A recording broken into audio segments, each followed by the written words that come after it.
Alors, bonjour à tous. Un grand plaisir d'être avec vous aujourd'hui. Mme Kabla, plaisir. Slim, Myriam, et à tous qui êtes soit chez vous, soit dans des classes, à quelque part. C'est un plaisir de partager avec vous ce que j'ai pu découvrir depuis 2012, où je collabore à l'élaboration de la norme ISO 37001, et aussi avec tous les experts internationaux qui m'ont formé, avec qui j'ai pu collaborer et bâtir cette norme.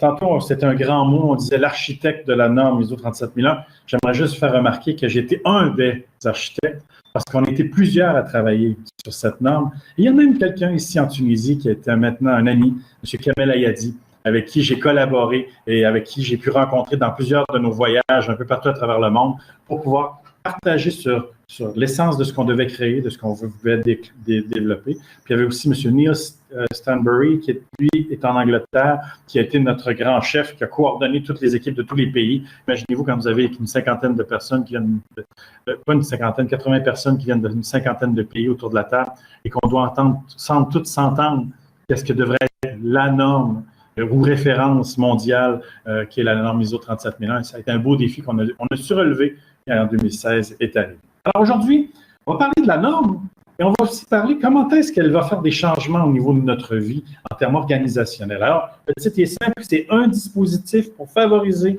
l'efficacité organisationnelle et améliorer la confiance dans j'ai marqué dans les institutions publiques, si on le prend dans un vaste cadre mondial, et je vais dire avec vous, dans nos institutions publiques, parce que j'ai décidé que j'allais m'installer, comme l'a dit Slim tantôt, en Tunisie, où j'ai le goût de mener ma carrière. Et depuis mercredi, j'ai accepté la direction pour le groupe de l'Ouest d'un département qui s'appelle Forensique. Alors, pour les gens qui sont peut-être pas à l'aise avec le mot forensique, c'est on fait des enquêtes de fraude, des enquêtes financières.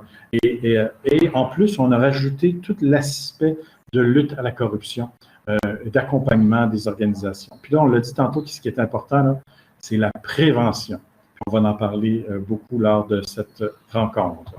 Alors maintenant, on va aller sur la première. Je vais me présenter un peu.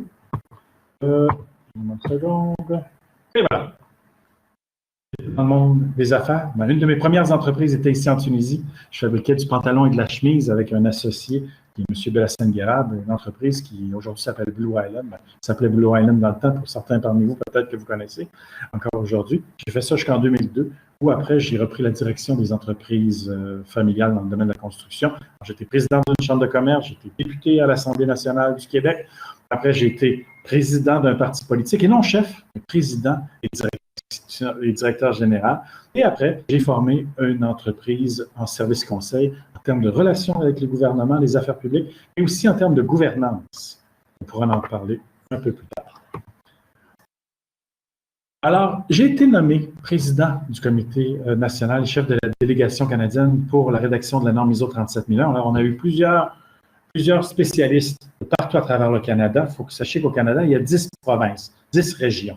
Et dans ces 10 régions-là, on a fait des comités de travail. Et nous, on a supervisé, mon équipe, tout le travail de ces régions-là pour avoir leur pouls, leur écoute, comprendre comment est-ce qu'ils voyaient et vivaient la corruption, que ce soit le monde policier, que ce soit le monde bancaire, que ce soit le monde minier, plein de gens qui sont venus avec nous partager leurs idées pour qu'après, comme chef de délégation et avec notre équipe, qu'on soit capable de porter leur message au niveau international. Après ce travail qui a été complété en 2016, on m'a donné le mandat de faire la même chose, mais pour la création de la future norme ISO 37000, qui va être la gouvernance, qui va venir chapeauter la norme ISO 37001. Alors, la gouvernance, un de ses grands outils, la lutte à la corruption, va être à l'intérieur de chapeauté par la norme sur la gouvernance. Après ça, depuis ce temps-là, je suis conférencier expert en matière de système de management anticorruption. J'ai fait des conférences à l'OCDE, au tribunal de la Palais, j'ai été un peu partout dans le monde, à Ouagadougou, je l'ai fait plusieurs ici même en Tunisie. Quand les maires ont été élus, je pense que c'était au mois de mai 2018, avec un peu le nouveau système. Après, j'ai donné une formation aux maires dans leur prise en charge de leur rôle. Après ça, présentement, je suis président du cercle des ex-parlementaires de l'Assemblée nationale.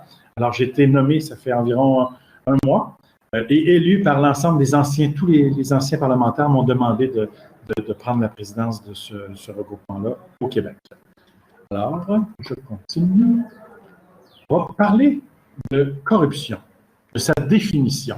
Puis là, mettez-vous, pensons-y, là, vous avez 50 pays autour de la table, que ce soit la Russie, la Chine, les États-Unis, les Italiens, les Français, nous, tout le monde en est autour de la table, et plusieurs pays africains.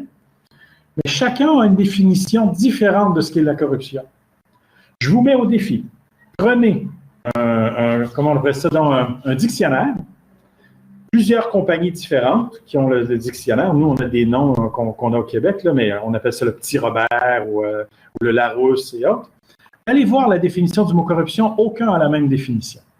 Alors, il fallait s'entendre ensemble pour définir qu'est-ce que le mot corruption. Puis ça nous a pris presque 2 ans à arriver avec une définition que je vais vous lire présentement. On va pouvoir lire ensemble. La corruption, c'est une offre, promesse, un don, acceptation ou sollicitation d'un avantage indu de toute valeur, financière ou non financière. Alors, on se dit là, de l'argent, là, que je vous donne de l'argent pour quelque chose ou que je vous prête ma résidence à me mettre pour le week-end. Ça peut être vu comme étant de la corruption. Indépendamment du ou des lieux, en violation des lois applicables, pour inciter, récompenser une personne à agir ou à ne pas agir dans le cadre de ses fonctions. C'est pas parce que je te paye que tu dois faire quelque chose. Souvent, je peux décider de te payer justement pour que tu fasses rien. Alors, toute cette pensée, cette vision de ce que devrait être la notion de corruption a été réfléchie par des gens de représentants d'une 50aine de pays et après a été acceptée par 167 pays qui ont signé la notion de ce dossier-là. Tantôt, on a parlé de l'INORPI. Alors, l'INORPI avait demandé à M. Kamel Ayadi de participer à ce projet-là. Bien alors, un peu partout dans le monde, il y a des organismes comme l'INORPI qui ont mandaté des gens pour pouvoir les représenter. Moi, c'est le gouvernement canadien a un département qui s'appelle SCC. Et là, demandez-moi pas exactement qu'est-ce que veut dire le SCC, là, mais c'est cet organisme-là qui m'a demandé de pouvoir représenter le gouvernement canadien. En passant, je vous rappelle que je suis québécois. Alors, j'ai un accent québécois. Si à un moment donné, vous voyez que ça devient difficile à me comprendre, je vais essayer de parler peut-être un peu plus lentement. En tout cas, faites-nous signe là, pour que je puisse peut-être m'ajuster. Alors, j'essaie d'être le plus international dans mon français, mais je resterai toujours que j'ai mes racines dans mon langage. Alors, la corruption. Ça peut être des manœuvres frauduleuses à l'intérieur de l'organisation et ça démontre une perméabilité des processus administratifs au risque de corruption. On va passer, j'ai près de 100 slides que je dois vous présenter aujourd'hui. Je vais être assez rapide, essayer de vous donner une information générale de la norme ISO 37001, puis que vous puissiez en comprendre un peu le sens. Alors, on va parler de 2 sortes de corruption. Corruption qui est passive, se fait corrompre, et une corruption active où on corrompt. OK? Alors, une corruption passive, c'est demander ou recevoir. Okay? Alors, moi, je peux être un employé d'une organisation, je demande à la personne, mais si tu veux tel service, donne-moi. Ou je peux avoir quelqu'un qui me donne un montant pour faire quelque chose. Un avantage, ça veut dire que ça peut être un avantage indu pour moi, pour un tiers, ça peut être pour mon frère, mon cousin, mon ami, ou pour une organisation. Quelqu'un qui nous vient du privé ou du public pour transgresser les règles juridiques ou professionnelles. Okay? Corruption active. Offrir ou promettre. Alors là, on offre et on promet des avantages à certaines personnes. Ça s'est fait beaucoup au niveau politique. Vous comprenez que la corruption, dans un sens, souvent est en lien avec la politique, parce que la politique, on fait de la gestion des fonds du citoyen. Et ce qui est important dans cette gestion d'argent auprès des citoyens, c'est que chaque dollar devrait être tenu en compte. On doit avoir de la transparence, on doit faire. Mais des fois, il peut y avoir des abus qui se font d'un côté comme de l'autre, c'est-à-dire qu'il y a quelqu'un qui travaille dans le gouvernement et dit, moi, je peux profiter de ma position pour demander et recevoir. Je peux avoir la part d'une entreprise qui dit, mais pour avoir le montant, pour avoir un mandat, mais je vais faire affaire avec une personne qui va accepter que je puisse le corrompre. Alors, corruption active, c'est vraiment la notion de corrompre quelqu'un. C'est la personne, mettons, externe qui vient corrompre la personne au gouvernement. Alors, et on peut corrompre pour obtenir un avantage indu pour soi, pour un tiers, et pour une organisation, de quelqu'un du privé, transgéré, c'est les règles juridiques et professionnelles. On va aller. Ça a des impacts, la corruption. Ces impacts-là, on doit en prendre conscience. Ça donne un manque de confiance des citoyens envers leurs institutions. Ça donne aussi un manque de confiance des investisseurs publics et privés pour investir dans la croissance du pays. Ça nuit à l'intégrité des marchés économiques, puis la qualité des services aux particuliers pour aux entreprises. Imaginez-vous, quand on dit confiance des citoyens envers leurs institutions, moi, si à chaque fois que je suis dans ma voiture et que je me fais arrêter et que la personne me dit « Ah, tu faisais un peu de vitesse, mais si tu me donnes 20 dinars, je vais te laisser passer. » Et que ça se répète assez souvent. Au lieu de me donner un ticket que je dois payer au gouvernement, je réussis à contourner un peu le système. À chaque fois, dans ma tête, je me dis « Ah, la justice, je peux payer. Ah, la justice, je peux faire ce que je veux avec. » Ça veut dire que si je vais un peu plus haut, si je suis en procès, je peux peut-être m'en sortir en payant. Je peux peut-être m'en sortir. Et après, on enlève toute cette confiance du citoyen parce qu'il se dit, mais si je suis capable de payer comme ça à tous ces niveaux-là, ça veut dire qu'en haut, à chaque fois qu'il y a des grands projets, à chaque fois qu'il va se passer quelque chose, ça doit être la même chose. Alors, il se crée un climat de non-confiance envers notre gouvernement parce qu'on se dit, bien, l'argent que je donne, peut-être qu'elle ne va pas pour mon parc en avant de chez nous. Peut-être qu'elle ne va pas à l'école pour la maison. Peut-être qu'elle ne sert pas vraiment le bien commun. Et dans ce contexte, les gens commencent après à cacher leur argent, commencent à garder leur argent chez eux, font exprès pour ne pas déclarer l'ensemble de leurs dettes, de leurs actifs, pour s'assurer de ne pas avoir payé de l'impôt parce qu'ils ne croient pas que ça va aider l'ensemble de l'économie. Alors, beaucoup de gens, dans ce contexte-là, quand il commence à être plusieurs, bien, on se trouve à avoir des déficits en termes de recettes pour les gouvernements parce que les gens ne payent pas. Puis ça, c'est une chose qui a changé avec les années, on l'a vu au Canada, c'est que dans les années 80, les gens, justement, essayaient de faire beaucoup d'évasion fiscale, essayaient de contourner les lois. Il y avait beaucoup de façons de faire qui étaient peut-être discutables. Mais aujourd'hui, les municipalités, elles reçoivent tout l'argent de leurs citoyens en grande majorité. Il y a très peu de gens qui ne payent pas leurs taxes, il y a très peu de gens qui ne payent pas leurs dû au gouvernement. Ce qui fait que ça a permis d'avoir une société saine, où on peut investir dans les routes. Ça permet d'avoir une société qui permet d'investir pour la croissance collective de notre environnement en santé, en éducation, tous ces aspects-là. Alors, pensez pas que la corruption, c'est quelque chose de l'individu entre deux personnes. C'est quelque chose qui touche la société en général. Et on perd des moyens face à ça. Okay? Alors, mais quand on veut faire des changements, il y a des facteurs de dépendance qui peuvent nuire à notre capacité à faire ces changements-là. Alors, la maturité de la gouvernance nationale et locale, l'évolution du cadre législatif, les lois dans notre pays, les obligations réglementaires et professionnelles, des fois qui peuvent être un poids dans les façons de faire, puis l'avancement de l'organisation administrative. Alors, quand on veut faire une implantation, on veut mettre en place des systèmes de prévention, détection et traitement de la corruption, il faut tenir en compte tous ces facteurs dans notre analyse. La corruption, on va parler un peu au niveau international. Alors, on va se donner une image, mais je vais vous donner l'image de Transparency International. Vous voyez l'index mondial de perception de la corruption. Moi, je viens du pays qui est à peu près le plus jaune. Vous allez voir en haut, là, c'est le Canada. Mais savez-vous quoi? Il y a encore de la corruption au Canada. On en a chez nous. Imaginez-vous, allez voir les rouges foncés là, un peu partout. Là. On peut voir que ce soit, vous le voyez dans le coin du Mexique, on le voit dans certaines places en Afrique et même dans une partie orientale de la Russie. Alors, mais elle est partout, cette corruption. Alors, peu importe, il y a quelqu'un qui m'a dit, on ne peut pas battre la corruption. Elle va toujours être présente. Moi, je dis oui, elle va toujours être présente. Savez-vous quoi? On peut commencer aujourd'hui, comme société, à dire qu'on va changer nos façons de penser.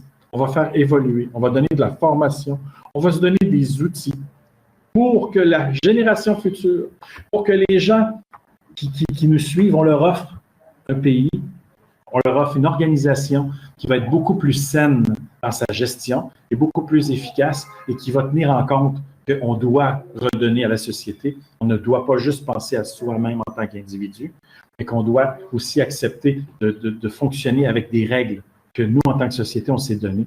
Et pour la réussite de notre pays, pour la réussite de nos organisations.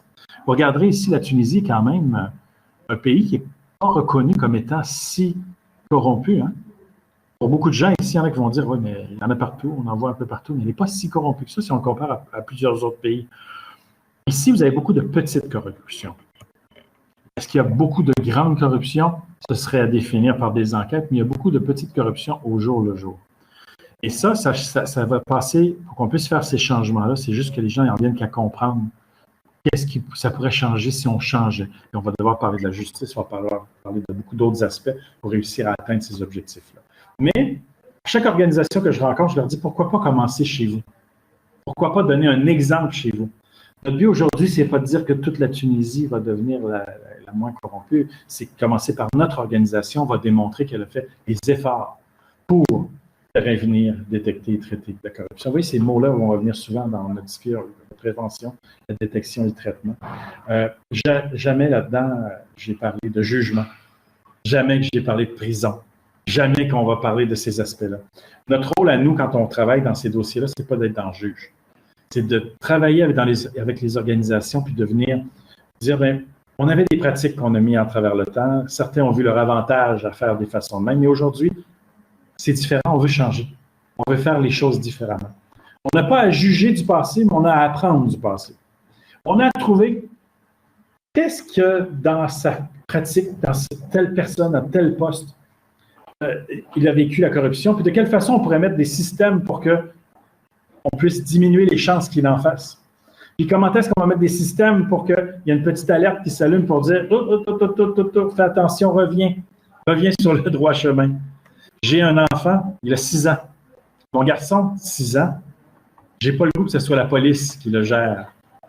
J'ai le goût que ce soit moi comme parent qui lui donne un guide. Pour qu'à 18 ans, il soit 18-20 ans, quand il va quitter la maison, il puisse être bien dans la société. Que ce ne soit pas la police qui a besoin de le gérer. Mais nous, on a un rôle à jouer auprès de nos employés, on a un rôle à jouer auprès des gens qu'on va servir, auprès de nos populations. On a un rôle de les accompagner. Et tranquillement, on les ramène dans le chemin. Puis on s'assure qu'ensemble, on va bâtir une organisation, une société qui va permettre d'avoir un environnement sans corruption.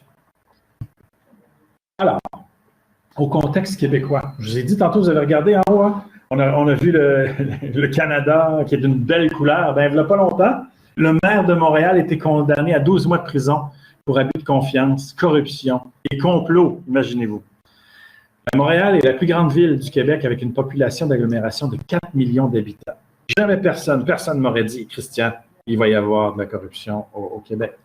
Vous savez, dans le temps que j'étais en politique, on a demandé à avoir une commission d'enquête, qui était la commission Charbonneau. Et dans ce contexte-là, avec mon parti politique, on a fait des pressions pour que ça existe. Et ce que tout le monde nous disait qu'il n'existait pas, existait. Et c'est pour ça qu'il y a eu un des maires qui a été condamné. Je vais vous en donner un autre maire. Le maire de Laval, qui a été condamné à 6 ans de prison et a remboursé 8,5 millions. Imaginez-vous comment est-ce qu'un maire de Laval pouvait avoir plus de dizaines de millions dans son compte de banque.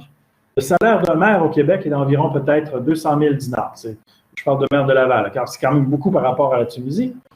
Mais ce n'est pas à faire 10 ans à gagner 200 000 dinars que je vais ramasser 10 millions dans mon compte de banque.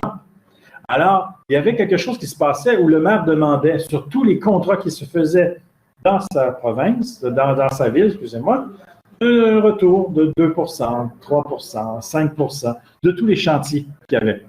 Et tout le monde le faisait parce qu'il se disait, ben, c'est le maire qui le demande. Alors, les gens se sont habitués à ça. Il a fallu à un moment donné dire, c'est fini. Et Laval, c'est la 3e plus ville. Alors, vous avez la plus grande ville du Québec, vous avez la 3e plus grande ville du Québec. Les 2 maires ont été en prison à peu près dans les mêmes moments. Voilà, environ, ça fait quelques années, ça fait 5-6 ans. Alors, c'est un cas qui est présent partout. Qui sommes-nous pour juger? Qui sommes-nous? Moi, de quelle façon je pourrais venir du Québec et dire qu'il faut juger la corruption? Non, je dis qu'il faut juste trouver des solutions. Il faut amener les gens à changer leur processus, leur façon de penser. Et à partir de là, on va atteindre nos objectifs. Alors, puis c'est un travail. Hein. J'ai appris une façon de parler. On dit Bishoya, Bishoya. Alors, il faut à la base débuter et Bishoya, Bishoya, on va faire. Les gens vont adopter et vont changer leur façon de faire. Ça me donne un exemple. Je fais vite, mais quand j'étais vous savez, dans les années 80, bon, ils ont mis des dispositifs qui faisaient bip, bip, bip dans la voiture pour qu'on mette notre ceinture de sécurité. Et là, ils ont mis des amendes pour pouvoir la mettre. Parce que là, après ça, les gens se sont mis à mettre la ceinture de sécurité en arrière dans leur dos pour empêcher d'avoir le bip, bip. Puis, comme ça, ils n'étaient pas dérangés, ils pouvaient continuer. Alors là, les amendes ont été augmentées. Et quand est-ce qu'il y a eu vraiment le changement? C'est quand on a fait des communications, on a fait des publicités à la télévision, qu'on a commencé à démontrer au changement que ce n'est pas juste ta vie. Toi, en tant que père de famille, si tu meurs, tu laisses ta famille de côté. Si toi, en tant que maman, quand tu conduis, tu n'attaches pas tes enfants, tu crées un risque pour ta famille. Et les gens ont commencé à mettre dans leur valeur de dire, ben oui, il faut penser plus que juste moi en tant que personne, mais de penser à tous les gens qui sont dans mon entourage, de penser à ma société aussi. Alors, c'est là qu'on a eu un changement de comportement au sein de la société canadienne. Et aujourd'hui, je vais être franc avec vous, là, je ne connais pas beaucoup d'amis qui ne portent pas dans mon entourage, puis je connais quelques personnes puis qui ne portent pas la ceinture de sécurité. Mais ça a été un travail qui a été fait, pas parce que la police a dit qu'il fallait. La police a toujours son rôle quand même. Hein. C'est bon qu'il y ait une police qui vienne te dire à un moment donné, là, oh, c'est assez. Mais aussi en tant que société, il fallait qu'on se prenne en main et les gens l'ont fait. Ça coûte cher la corruption. Et les gens n'en ont pas idée. Il y a une compagnie au Canada qui s'appelle SNC-Lavalin. Cette compagnie a été accusée de corruption en Libye. Pourtant, elle est partout dans le monde. Mais en Libye, ils ont dit on va faire les choses différemment. Oui, on est des bonnes personnes au Canada, aux États-Unis, en Europe, mais en Libye, on a un dictateur. Le dictateur me dit, ben, si tu me donnes un bateau, si tu me donnes de l'argent, si tu me donnes des soirées à Paris pour faire du plaisir, ben, je vais te donner des contrats de développement dans mon pays. Et après, on s'est aperçu que c'était une personne dans l'organisation qui venait du Maghreb, qui travaillait pour la compagnie SNC-Lavalin, qui a commencé à dire je vais donner. Et lui, il s'est mis à gagner beaucoup d'argent au sein de sa société parce qu'il gagnait plein de contrats. Mais la compagnie n'était pas toujours au courant de toutes ces transactions-là. Mais parce que lui a fait de la corruption dans le pays, en Libye, que ça a été reconnu qu'il y avait cette corruption, alors toute l'entreprise, partout dans le monde, a perdu.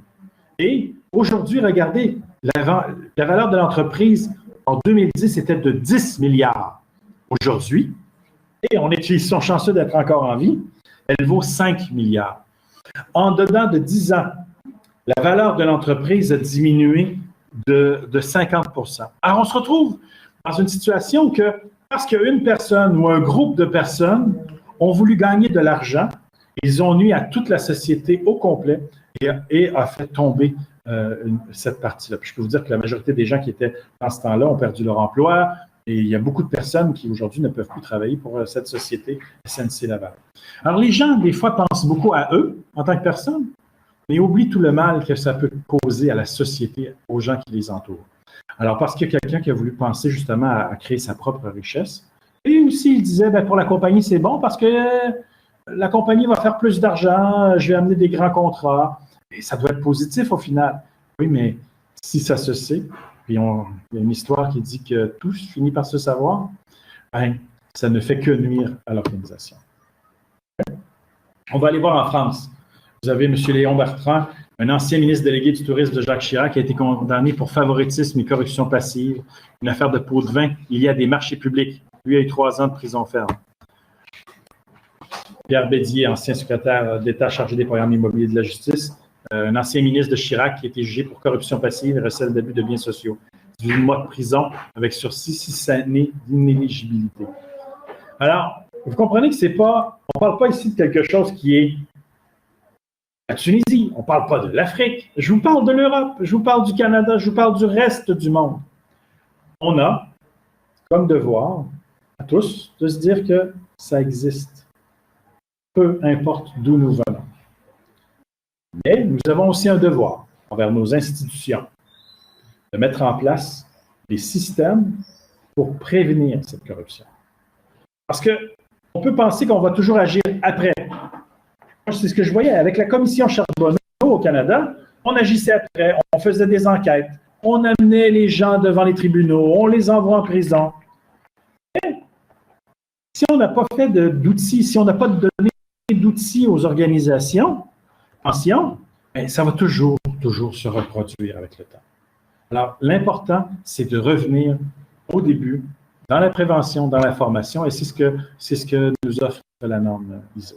Les conséquences de la corruption, c'est un cynisme envers les institutions, un climat de méfiance des employés et des gestionnaires entre eux. Et en termes organisationnels, tout le monde a peur de faire des choses, tout d'un coup que je me fais prendre par ci ou ça. Et on va mettre des contrôles à outrance. Alors, je vous dis, quand vous arrivez au Canada, on avait une série qui est Astérix et Obélix. Et dans cette série, il y a Astérix qui doit passer à travers des contrôles. C'est un peu la tour de Babel. On l'envoie au guichet 13 pour avoir la signature, on l'envoie au guichet 14 pour avoir un autre document, une étampe. Après ça, on l'envoie à une autre place parce que là, il faut que l'autre personne approuve. Une fois qu'elle a approuvé, il faut que vous alliez dans un autre ministère pour avoir les choses. En tout cas, c'est qu'on met des contrôles tellement grands qu'à chacun de ces contrôles, il y a une opportunité que quelqu'un demande de l'argent. Pourtant, on dit c'est pour le bien de l'organisation qu'on fait ces contrôles. Non, c'est parce que des gens qui se donnent un pouvoir et avec ce pouvoir-là veulent recevoir. Et si tu ne payes pas, oh, combien de guichets tu vas devoir faire? Combien de portes et de gens que tu vas devoir rencontrer? Combien de temps tu vas perdre? Alors les gens se disent, mais pourquoi je ne payerais pas? Alors le système, on dirait qu'il est fait pour que quelqu'un veuille payer à quelque part. Il y a une diminution d'imputabilité au sein des organisations, puis une perte d'efficience de l'utilisation des ressources. Pourquoi est-ce que quand je vais faire un contrôle, je n'ai pas juste une place à aller où on peut tout me donner? Pourquoi il faut que je fasse 5 places? Alors, ça prend 5 employés au lieu d'un. Alors, on a une perte d'efficience qui est dans notre utilisation des ressources avec qui on collabore. Au Québec, on a eu, au Canada, on a eu les commissions d'enquête en 2006 sur la corruption. Je vous ai parlé ici, Charbonneau, la deuxième. Ça, c'est celle-là où j'ai collaboré pour qu'on puisse avoir une enquête au Québec. Puis, on a fait une loi concernant la lutte contre la corruption, puis on a créé l'unité permanente anticorruption, ce qui est un peu comme votre INLUC ici, en Tunisie. Alors, en Tunisie, vous avez fait des choses aussi. Vous avez fait l'INLUC. Vous avez adopté des articles 5, 10, 15, 130 de la Constitution tunisienne pour lutter à la corruption. Vous avez adopté la stratégie nationale de bonne gouvernance de lutte contre la corruption et son plan d'action 2017-2018. Alors, il y a des choses, il y a eu beaucoup de choses qui ont été dites. Je dirais, est-ce qu'il y a beaucoup qui a été fait? Non, c'est encore un grand défi ici au sein de que je perçois avec les années. Puis c'est le genre de choses que j'ai le goût de collaborer avec les gens ici en Tunisie, que ce soit avec l'ENA, que ce soit avec toutes les organisations. On puisse se donner des vrais plans qu'on va appliquer ensemble, qui vont débuter, mais qui vont se finir aussi. Parce que souvent, on débute, mais on veut pas aller plus loin. Alors, il faut qu'on soit capable ensemble, en tant que société, de se dire on va aller au bout de nos ambitions dans ce contexte-là. Pour lutter contre la corruption, c'était les questions que je me suis posées quand j'ai quitté la politique. Comment est-ce qu'on peut prévenir les problèmes liés à la collusion, la corruption? Existe-t-il des outils qui permettent de guider les organisations? Quelles seraient les retombées pour la société? Imaginez-vous, là, moi, je suis en 2012 quand je me posais ces questions-là. J'ai des gens qui ont créé le UK Bribery Act en 2010, qui était un peu comme pour la France, le Sapin 2, qui était un cadre dans lequel on allait traiter de la corruption puis obliger les entreprises à avoir des programmes. Alors, j'ai parlé avec les gens là-bas en Angleterre, puis ils m'ont dit, on devrait créer une norme. Alors, j'ai parlé avec le Bureau des normes du Québec et du Canada, puis on a amorcé les travaux au Canada face à la norme ISO 37001. Puis il faut vous dire aussi qu'on a déjà travaillé avec plusieurs municipalités au Canada. La création de la norme. Pourquoi on a créé une norme internationale? C'était dans le but de créer un corpus de principes et d'activités concrètes, générales et applicables à tout type d'organisation. C'est pas juste le privé, c'est pas juste le gouvernement, c'est l'ensemble des organisations pour faciliter la mise en place de systèmes de management afin de